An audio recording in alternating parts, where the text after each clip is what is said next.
So here we are in Silk Song again. Last video I posted about beating up Girl the Great in Act 1. It was very difficult. It took quite a few attempts. Today I'm probably going to do something a little stupid, and I'm commentating in this beginning portion to tell you what I've done. The playthrough started out as normal. I went and got Dash, then I grabbed the simple key from Bone Bottom and went up through Wormways all the way to get Cling Grip. From Cling Grip I really just went around and cleared all of Act 1's content. This involves grabbing Drifter's Cloak, doing all of the stuff, getting all the different crests. Once I had Drifter's Cloak and Dash, I took the time to come over here, because technically with precise movement you can get all the way up to here and all the way to Sharp Dart in Act 1. It is very difficult, but it is 100% doable. So from there what I did was I got myself kidnapped to go all the way up to the slab here, did the whole slab breakout sequence, and after the slab, I took a full day to attempt to get Fade on Cloak in Act 1, supplementing Sharp Dart with Harpoon. This is extremely difficult. This took me 4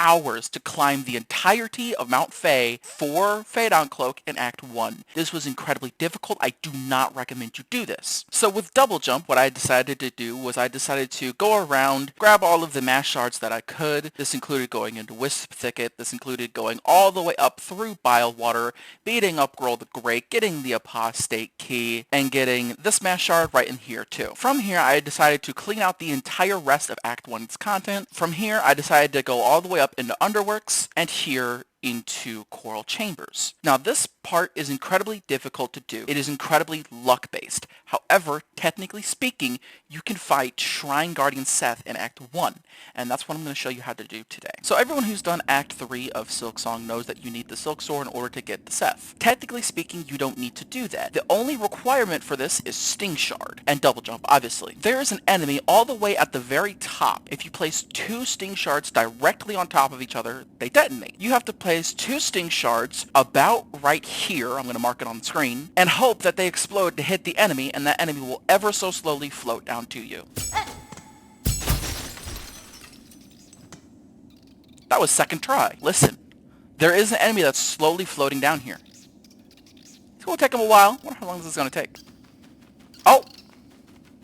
It's the man of the hour! So now we need to use this enemy to pogo and get all the way up there.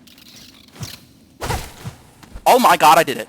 Now we come up here, and look at that! We just cleared that entire thing. So from here is just the typical route over to Seth, so I'll meet you over there. So for those of you who are familiar with Silk Song speedruns, you'll know what I'm about to pull off. This is known as Gama skip. Basically, I use Hornet's little taunt in order to pull this enemy closer to me. Now this is used to skip Sister Splinter and Shellwood. However, I'm going to use this to completely get to Seth. And just like that, break it. From here is just simple parkour. And right in this room is Shrine Guardian Seth. I'm gonna fight this guy in Act 1. I'll meet you on the winning attempt. Recognition.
I always fall for that one.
Oh, that was my own fault.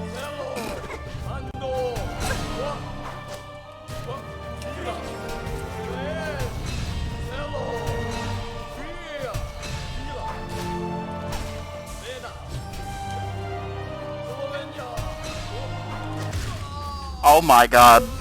First try. I hope you enjoyed me fighting Seth in Act 1 of Silksong. Again, this is purely doable, completely vanilla. As much as I wanted to do a step-by-step guide, guiding you through the entire process, I don't want to do that because I don't want to climb Mount Faye again. The absolute biggest hurdle of doing this in Act 1 is simply climbing Mount Faye to get Faye down. Because obviously the game wasn't designed around getting Faye down in Act 1, and using Sharp Dart, you obviously weren't meant to use Sharp Dart as supplementary. It's very difficult. Do I recommend you do this? No. To prove this is Act 1, these two rooms are what trigger Act 2 if you don't fight the last judge, which, as you can clearly see, I have not. But, technically speaking, you can fight Seth and find all of this in Act 1 of Silksong, which is crazy. I'll see you next video, which will probably be coming out in due time.